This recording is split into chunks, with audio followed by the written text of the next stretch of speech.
करती हैं, जिस दिन हंसुआ और खुरपी अपने हाथ में उठा लेंगी तो कोई अधिकारी को हिम्मत नहीं है कि उस खेत की ओर नजर गड़ा ले।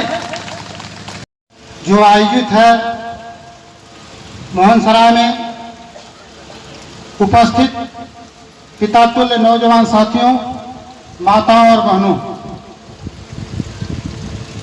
आज जो दुखद घटना घटी है हम लोगों के बीच में, जो किसान संघर्ष समिति के हिस्सा रहे, जिनकी जमीन सरकार यहां अधिग्रहण कर रही है, वो अपनी जमीन की चिंता में अपने परिवार की भरण पोषण कैसे होगा उसी चिंता में हम लोगों के बीच में नहीं रहे। हम लोगों ने अभी उनकी आत्मा के शांति के लिए मौन धारण किया और आप लोगों ने लगातार 9 दिन से अपनी बात को सरकार तक पहुंचाने की कोशिश किया जा रहा है कि जो हमारी जमीन है ये भारत देश है, भारत देश किसानों का देश रहा है। यहाँ का किसान आलू पैदा करके, टमाटर पैदा करके, गेहूं पैदा करके, धान पैदा करके, गन्ना पैदा करके, सब्जी पैदा करके अपने परिवार को जिलाता है, भरण और पोषण करता है। ये सरकार कैसी है?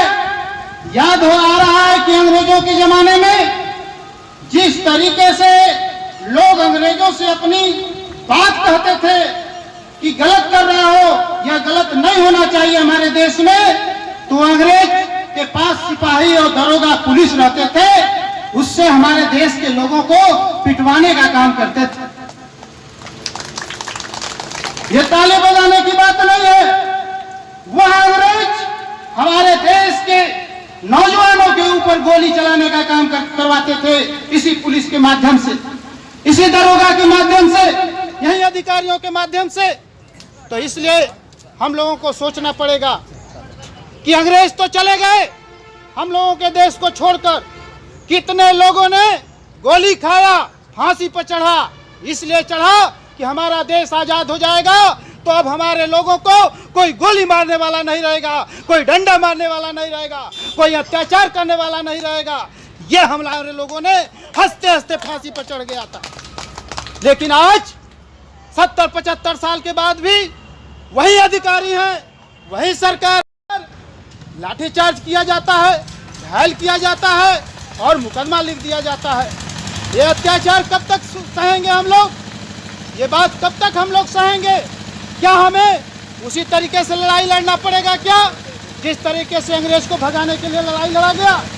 नहीं साथियों, जब यहाँ वोट का शासन है, वोट के बदौलत सरकार बनती है और हम लोगों के बदौलत जो हम लोग सामान खरीदते हैं, जो आप लोगों ने कपड़ा खरीदा है, जो आप लोगों ने साबुन खरीदा है, जो आप लोगों ने तेल खरीदा है, जो राशन खरीदते हैं, सब में टैक्स देते हैं और वही टैक्स हमारे देश के सरकार के लोग उसी टैक्स से अधिकारियों को तनख्वाह देते हैं, अपने तनख्वाह लेते हैं। कहने का मतलब है कि जितना अधिकारी कर्मचारी है उसका तनख्वाह हमारे गरीबों द्वारा भुगतान किया जाता है, कहीं दूसरे जगह से नहीं किया जाता है। तो जब हमारे बदौलत, हम सबके बदौलत अगर अधिकारी को तनख्वाह मिलता है, तो हमारे बदौलत अगर उनको तनख्वाह मिलता है, तो अब जैसा किसान कहेगा, जैसा यहाँ का नेता, राजनीतिक लोग कहेंगे, जैसा यहाँ के आम नागरिक कहेंगे, वैसा अधिकारी को करना पड़ेगा, नहीं तो उनको हटाने के लिए भी तैयारी होनी चाहिए। ये मुकदमा भी उनके ऊपर होना चाहिए जो अधिकारी कर्मचारी के लोगों ने आकर, जिसके कहने पर हमारे लोगों को पीटा गया है। ये मुकदमा किसानों के ऊपर नहीं, अधिकारियों के ऊपर होना चाहिए। ये होना चाहिए, ये होगा, लड़ाई लड़ी जाएगी, होगा, लंबा लड़ाई लड़ना पड़ेगा तो लड़ा जाएगा, लेकिन मुकदमा उनके ऊपर होना चाहिए। हमारी जमीन ले रहे हो, बिना हमारे मर्जी से नहीं ले सकते। हम आओ, बैठो, अगर जमीन यहाँ एक दूसरे लोग लिखते हैं रजिस्ट्री करते हैं तो पहले चेक लेते हैं, पहले खाता में पैसा ट्रांसफर कराते हैं, तब जमीन रजिस्ट्री करते हैं। उसी तरीके से आपको कान खोल के सुनना पड़ेगा अधिकारियों और यहाँ के नेताओं और यहाँ के सरकार चलाने वाले लोगों को कि किसानों को बैठकर उनके खाता में पैसा ट्रांसफर करो। और जो शशि प्रताप सिंह जी ने कहा है, बहुत सही कहा है, आप वो जमीन जितना इस्तेमाल कर रहे हो, जरूरत पड़े तो 5 बीघा 10 बीघा 25 बीघा 50 बीघा और कर लो, लेकिन सब किसानों को मकान बना के रहने के लिए देना पड़ेगा। अगर यहाँ पर दुकान खोलोगे ट्रांसपोर्ट नगर में तो एक इनको जरूरत पड़ेगा तो ये अपना जमीन अपना मकान जो अलाट होगा वो किराए पर देंगे और किराया आएगा, उसी से अपना बच्चा जीवन यापन करेगा। बताइए सही है कि गलत? अबे हम लोग देखते हैं पहाड़ियां चले जाइए, जहां पर वोट गिना जाता है वहां पर तमाम दुकानें हैं, वहीं मंडी की प्लानिंग हो रही है यहाँ। तो अगर वहां जितनी दुकानें हैं उसमें से अच्छा कमाई होता है, तो अगर सरकार कमाना चाहता है जमीन लेकर, तो भाई अगर यहाँ का कर्मचारी अधिकारी दलाली करना के ऊपर उतारू है तो आओ खुल कर दलाली करो, हम लोगों के बीच में बताओ कि तुम्हें कितनी कमीशन की जरूरत है, हमें मर्जी होगा तो हम जमीन देंगे और तुमको भी कमीशन देंगे, लेकिन आओ हम लोगों के बीच में बैठो, बताओ किसानों से कि हम आपकी जमीन ले रहे हैं, इतने हिस्सा बनता है, इतना 4 गुना दाम है, इतना आपको अलाट होगा, कहाँ कहाँ अलाट करोगे इनको दुकान, कहाँ मकान, तब बात बनेगी और सबके बीच में तब जाके यह किसान जमीन देगा। नहीं तो यह किसान जिस तरीके से धरती की सीना चीर कर फसल उगाना जानता है, तो अधिकारियों को भी 2-4 थप्पड़ मारने का भी औकात रखता है। जिस दिन अरे क्यों भूल गए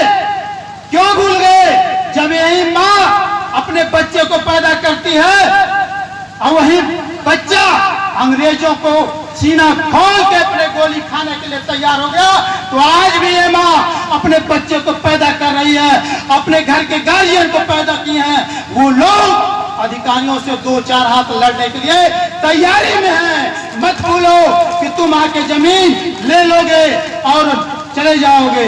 अरे मुख्यमंत्री कैसे है? मुख्यमंत्री है कि 4 दिन पहले आके कहते हैं कि जमीन किसानों को पैसा दे दो और यहाँ का अधिकारी पैसा नहीं दे रहा। ये अधिकारी है कि दलाल है?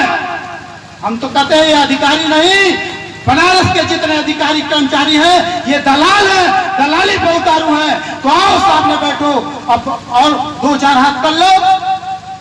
ये माताओं बहनों को सोच रहे हो कुछ नहीं है। जिस प्रधानमंत्री को रोज एक चिट्ठी डाक से भेजना चाहिए हो कि हम लोग इतने लोग बैठे हैं, प्रधानमंत्री आवास जो है कार्यालय पर दिल्ली, एक लेटर शाम को डेली जाना चाहिए डाक द्वारा, डेली डाक द्वारा जाना चाहिए प्रधानमंत्री को कि आप मनी की बात करते हो, ये किसान की बात कब करोगे? मोहन सराय में जहां से आप सांसद हो, जहां के आप लोकप्रिय सांसद कहा जाते हो, प्रधानमंत्री बने हो, देश विदेश में घूम रहे हो कि हम बहुत बड़ा बढ़िया काम कर रहे हैं। ये कौन सा बढ़िया काम है कि हमारी माताओं को हाथ टूटा हुआ है, लाठी चार्ज हुआ, ये बढ़िया काम है? ये बढ़िया काम है? और ऊपर से मुकदमा भी लिख दिया गया और जमानत करके बाहर आना पड़ा और आने वाले दिनों में मुकदमा भी लड़ना पड़ेगा। ऐसा नहीं होगा। अब आने वाले दिनों में हम सब लोगों ने मन बनाकर इकट्ठा होकर इन गलत के खिलाफ लड़ाई लड़ना पड़ेगा और इनको जमीन भी दिया जाएगा तो पैसा लिया जाएगा और मकान भी लिया जाएगा और नौकरी और बिजनेस की भी बात होगी। जब तुम बिजनेस की बात करते हो तो हमारा किसान भाई भी बिजनेस का बात करेगा। और अभी तो किसानों को कोई बताया ही नहीं, किसानों को कोई बताया ही नहीं। 70-75 साल से देश आजाद हो गया, अंग्रेज को लोग भगा दिए। तो अंग्रेज जो शासन करते थे अधिकारी वो लंदन से लाते थे, फ्रांस से लाते थे, वो डीएम कलेक्टर हुआ करते थे, कमिश्नर हुआ करते थे। अब तो बेईमान इस देश के नौजवान पढ़ लिख कर जो बेईमान अधिकारी बने हुए हैं, इनको औकात बताना है कि बताओ डीएम साहब, बताओ कमिश्नर साहब, तुमको तनख्वाह कौन देता है? यहाँ का पब्लिक तनख्वाह देता है। अब पब्लिक जब तनख्वाह देता है तो तुम सेवा करने के आए हो, इसका मतलब सर्वेंट हो, नौकर हो, पब्लिक का नौकर हो तो नौकर जैसा रहो, मालिक बनने का काम मत करो। मालिक यहाँ का किसान है, मालिक यहाँ का वोट देने वाला है। जब सरकार बदल देती है, केवल यहाँ बताया गया है कि सरकार बदल दो, मैं कहता हूँ, राजपाल गुप्ता कहता है, राष्ट्रीय समता पार्टी कहती है कि साथियों, जिस दिन इस जनता को मालूम हो जाएगा कि मेरे बदौलत जो सिपाही है उसको तनख्वाह मिलता है, हम लोगों के बदौलत दरोगा को तनख्वाह, सांसद, प्रधानमंत्री, मुख्यमंत्री सबको तनख्वाह जनता के बदौलत मिलता है। तो जब हम लोग अपने घर पर अपने लोगों में जब नौकर लगते हैं, मजदूर रखते हैं, काम नहीं करता है तो उसको हटा देते हैं कि नहीं हटा देते? बताइए भाई, जिसको आप तनख्वाह देते हैं उसको हटा देते हैं कि नहीं करते? आपकी मर्जी से काम नहीं करेगा। डीएम, कमिश्नर, छोटा से लेके बड़ा अधिकारी अगर काम नहीं करेगा तो जनता को भी अधिकार होना चाहिए, उसको खिलाफ जाके उसको इस जनपद से, इस जिले से हटाने का औकात होना चाहिए, ये बताना पड़ेगा। क्योंकि हमारे तनख्वाह, हमारे दिए हुए पैसे से, टैक्स से सरकार चलती है और यहाँ के शासन प्रशासन चलता है, तो जनता की मर्जी से चलना चाहिए। इसीलिए हम सभी बुजुर्गों से आशीर्वाद की कामना करते हुए, माता और बहनों से आशीर्वाद कामना करते हुए, और हौसला, अपने हौसला को बनाए रखिए, अपने हौसला को बनाए रखिए। अत्याचार, अन्याय के खिलाफ लड़ने के लिए हम सब लोग इकट्ठा होकर लड़ेंगे, मरेंगे नहीं बल्कि मारेंगे, मरेंगे नहीं बल्कि मारेंगे। अत्याचार का अंत होगा, आपका विजय होगा। आपको याद है यही बाबतपुर जो एयरपोर्ट है उसका जो है विस्तार हो रहा था, उस समय गोली चल गई थी, हमारे 4 किसान मारे गए थे बाबतपुर एयरपोर्ट पे जो जमीन अधिग्रहण हुआ था। लेकिन वहां का किसानों ने इकट्ठा होकर इतनी बुलंद लड़ाई लड़ा कि आने वाले दिनों में वही के लोगों को नौकरी भी देना पड़ा जमीन लेकर, और वहां के लोगों को बाइज्जत पैसा देना पड़ा और मुकदमा वापस करना पड़ा। तो मोहन सराय में भी वही होगा, मुकदमा भी वापस होगा और पैसा भी मिलेगा, हम लोगों को आवास भी मिलेगा। बस सिस्टम से हम लोगों को चलना पड़ेगा, एकता बनाए रखना होगा, किसी राजनीति के चक्कर में फूट नहीं आना पड़ेगा, एकता बनाए रखना होगा। वह एकता होगा किसान संघर्ष समिति। धन्यवाद, जय हिंद, जय किसान। खा के कहा जमीनिया बचत हम कहे नहीं, और बोल खैलन उनके हटा तुरंत होगा, तुरंत मर गई। अब का करल जाए, चिंता में तो बटला बा, चिंता में हम लोगन भाई आज 9 दिन का धरना करत हई, चिंता में भाई जाइला तो पूछला बिना खैले भूख प्यास लगत बा। जनता ऐसा हो गल बा, मोदी ऐसा हो गल बा, वोट दिहे ना तो जीतलन कैसे? और फिर लेवा के भल तो ई धन्ना मचौले हन, प्रशासन से लाठी चलैन, प्रशासन से कोई का हाथ तोड़ के केवाड़ी छोड़ के घर में हल के डकैती अलमारी खोलत पायन, यो कोनो कदर है? ये मोदी डकैती करत है, बन्नर हो गल है मोदी। लड़का उठा के 4 महीना का पटक देत हैं, यो कोनो है? मोदी के वोट देले है तो रक्षा करब दे के कि सबके जनता के मारे बदे कैले है? मोदी जी ऐसा काहे करत हैं? आपका नाम क्या है? हमारा लाल मनी ना हो। इस पे धरना हो रहा है, बताया जा रहा है। मैं तो किसान को किसी तरह पीस कर और मारने की इन लोगों की प्लानिंग है। ये तो 9 दिन से 45 डिग्री टेम्परेचर हम लोग बैठे हुए हैं। एक दिन कोई आया है पूछने के लिए आप लोग क्यों बैठे हैं? ये सरकार की जिम्मेदारी है। सरकार भारत में 130 करोड़ 35 करोड़ जनता की पूरी जिम्मेदारी, खाने की, पीने की, सोने की, रहने की, पढ़ने की, दवा की, सभी सारी जिम्मेदारी सरकार की होती है। क्योंकि हमारा एक वोट ही हमको सब कुछ दिलाता है। तो हम तो वोट देते हैं 5 साल में एक बार, और 5 साल सरकार को हमारी देख रेख करने की जिम्मेदारी सरकार की है। कानून के तहत यह आता है। इस पर राजनीति की बात की जा रही है कि अब किसानों को मोहरा बनाया जा रहा है। आप जैसे नेता आ रहे हैं, राजनीति चले जा रहे हैं। मैं तो उसी दिन कह दिया कि मुझे अब मन कर रहा है कि नेतागिरी छोड़ के मैं किसान नेता बन जाऊं। और आज किसान माँ बहनों के बीच में मैं कहता हूं कि जब भी मैं आता हूँ, घर से निकलता हूँ, तो एक किसान का बेटा बन के और एक किसान बन के निकलता हूँ। कोई किसी पार्टी का नेता बन के यहाँ नहीं आता हूँ और न यहाँ उस तरह की कोई मैं भाषा का प्रयोग करता हूँ। ठीक।